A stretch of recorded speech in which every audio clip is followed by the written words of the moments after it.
এই যে সামনে আসতেছে দুর্গা পূজা, এই দুর্গা পূজার কারণে দেখবেন দুর্গা পূজার উৎসব আমাদের হিন্দু ভাইদের উৎসব। এই উৎসবে অনেক মুসলমানরা যে জড়িত হয়, অনেক মুসলমানরা এই দুর্গা পূজার উৎসব দেখতে যায়, পালন করতে যায়। আসলে মুসলমানের সন্তান হিসেবে এই দুর্গা পূজায় যাওয়া অথবা তাদের কোনো ধর্মীয় আচার অনুষ্ঠানে যাওয়া আপনার জন্য এটা উচিত নয়। অনেক বুদ্ধিজীবী আছে, তারা দলিল দেয় কোরআন থেকে, লাকুম দিন কুমলিয়া দিন, ধর্ম যার যার উৎসব সবার। আসলেই কি ধর্ম যার যার উৎসব সবার? যারা এই কথাগুলো বলেন, আমি বলতে চাই কোরআনুল কারীম বের করে আপনি একটু নিজের চোখ দিয়ে যদি পড়াশোনা থাকে একটু দেখে নেবেন। কোরআনুল কারীম 109 নম্বর সূরা, সূরা আল কাফিরুনের শেষ আয়াত, লাকুম দিন কুমলিয়া দিন। আল্লাহ তাআলা বলছেন যে তোমাদের ধর্ম তোমাদের কাছে, আমাদের ধর্ম আমাদের কাছে। এটা আল্লাহ নবীকে বলে দিয়েছেন যে নবী আপনি আপনার উম্মতদেরকে বলে দেন যে কাফের মুশরিকরা আপনাকে অফার দেয় যে নবী এক পক্ষী খেয়াল করে, আমার গ্রামেও তো হিন্দু আছে, তারা পূজা করে। যখন এই পূজার সময় হয়, আমাদের মুসলিম কিছু প্রতিবেশী আছে, তারা তাদের মেয়েকে ফোন করে কল করে ডাকে যে মা আসিস, এই যে এখানে পূজা তুলছে, পূজা দেখে যাস আসে। আল্লাহর হাবিব সাল্লাল্লাহু আলাইহি সাল্লাম হাদিসের মধ্যে বলছেন, আল মারউ মা মান আহাব্বা, যার সাথে যার মহাব্বত তার সাথে তার কিয়ামত। আপনি যদি আপনার হিন্দু ভাইদের সঙ্গে আপনি যদি মেলামেশা করেন, আপনি যদি তাদের সাথে মহাব্বত করেন, তাদের সাথে যে যদি আপনি তাদের ধর্মীয় উৎসব পালন করেন, তাহলে কেমন যেন আপনি তাদের দলভুক্ত হয়ে গেলেন। আর তাদের দলভুক্ত যদি হন, কাল কঠিন কিয়ামতের ময়দানে আল্লাহ রাব্বুল আলামিন আপনাকে তাদের সঙ্গে হাসর নাসর করাবেন। মূর্তি পূজা এগুলো হলো আল্লাহর সঙ্গে শরিক করে, এটা আমরা সবাই জানি। এটা হলো একটা শিরিক পর্যায়ের আমল, শিরিক পর্যায়ের একটা গুনাহ। আর আল্লাহ রাব্বুল আলামিন বলছেন, কোনো বান্দা যদি আমার কাছে পাহাড় সম পরিমাণ গুনাহ নিয়ে উপস্থিত হয়, আমি আল্লাহ যদি তাকে দয়া করে মাফ করে দিয়ে আমি দিতে পারি। তবে কোনো ব্যক্তির আমলের মধ্যে যদি শিরিক থাকে, এই শিরিকের গুনাহ কখনোই মাফ করা হবে না। ইন্নাশ শিরকা লাযুলমুন আযীম, শিরিক হলো মস্ত বড় অপরাধ। এই মস্ত বড় অপরাধকে কখনোই মাফ করা হবে না।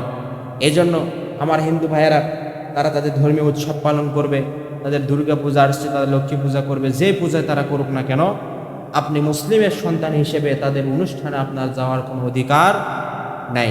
আল্লাহ রাসূল সাল্লাল্লাহু আলাইহি ওয়াসাল্লাম নিষেধ করেছেন যে তোমরা তাদের এই অনুষ্ঠানগুলোতে যেও না, কারণ সেখানে আল্লাহর সঙ্গে সরাসরি ডাইরেক্ট শিরিক করা হয়। আর ডাইরেক্ট যেখানে শিরিক করা হয়, আল্লাহ যদি সেখানে গজব দেন, আযাব দেন, তাহলে সে আযাবের মধ্যে আপনি মুসলিম হিসেবে পড়ে যে ধ্বংস হয়ে যাবেন।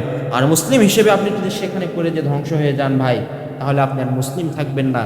হয়তোবা আপনি সেই শিরিকের আড্ডাখানায় গিয়ে, ওই শিরিকের মসনদে গিয়ে আপনি যদি মারা যান, তাহলে আপনি কেমন যেন ওই হিন্দুদের সঙ্গে আপনি শিরিক করতে করতে মারা গেলেন। একটা কথা চিন্তা করেন, একটা কথা ভাবেন, যেই হিন্দুদের পূজার মধ্যে আপনি তাদের উৎসবের মধ্যে চলে যান, ওই হিন্দু ভাইরা কি কখনো আপনার ঈদের দিন আপনার বাড়িতে আসে?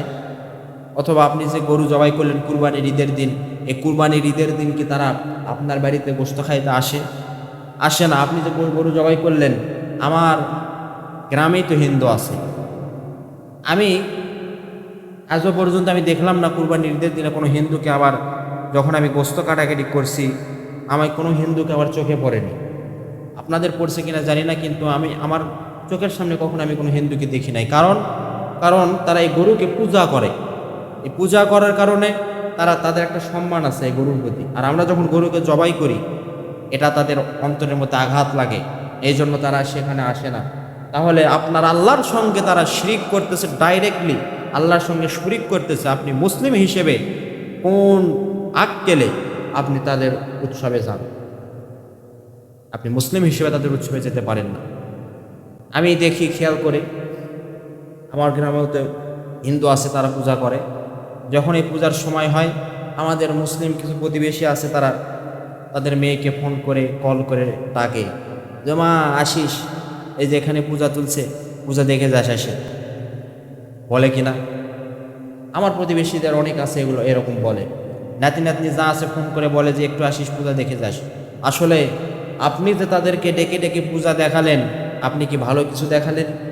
আপনি আপনার আল্লাহর সঙ্গে শিরিক করা হচ্ছে, সেই শিরিক দেখার জন্য আপনি আপনার আত্মীয় স্বজনদেরকে ডাকলেন, আপনি নিজেও পাপ করলেন, তারা যে দেখে দেখে তাদের যে পাপ হচ্ছে তার একটা পার্সেন্টেজ পাপ আপনি আপনার আমল নামায় এগুলোকে যোগ করে নিলেন। খবরদার, খবরদার মুসলিম ভাইরা যারা আছেন তারা তাদের এই প্রতিমা পূজা, এই ধর্মীয় উৎসবগুলোতে আপনারা না যাওয়ার চেষ্টা করেন। অনেক বুদ্ধিজীবী আছে তারা দলিল দেয় কোরআন থেকে, লাকুম দীনুকুম ওয়ালিয়া দিন, ধর্ম যার যার উৎসব সবার। আসলেই কি ধর্ম যার যার উৎসব সবার? যারা এই কথাগুলো বলেন, আমি বলতে চাই কোরআনুল কারীম বের করে আপনি একটু নিজের চোখ দিয়ে যদি পড়াশোনা থাকে একটু দেখে নেবেন। কোরআনুল কারীমের 109 নম্বর সূরা, সূরা আল কাফিরুনের শেষ আয়াত, লাকুম দীনুকুম ওয়ালিয়া দিন। আল্লাহ তাআলা বলছেন যে তোমাদের ধর্ম তোমাদের কাছে, আমাদের ধর্ম আমাদের কাছে। এটা আল্লাহ নবীকে বলে দিয়েছেন যে নবী আপনি আপনার উম্মতদেরকে বলে দেন যে কাফের মুশরিকরা আপনাকে অফার দেয় যে নবী 1 বছর তোমার আল্লাহর ইবাদত আমরা করব, আর 1 বছর তুমি আমাদের প্রতিমার ইবাদত করবা, আমাদের খোদার ইবাদত করবা।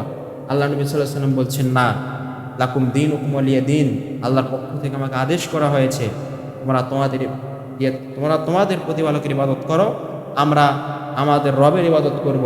তোমার ধর্ম তোমার কাছে, আমার ধর্ম আমার কাছে, তোমার ধর্মের সঙ্গে আমার কোনো সম্পর্ক নাই। এই জন্য এই ভুল ব্যাখ্যা কেউ শুনবেন না। ধর্ম যার যার, উৎসব তার তার। ধর্ম যার যার, উৎসব তার তার।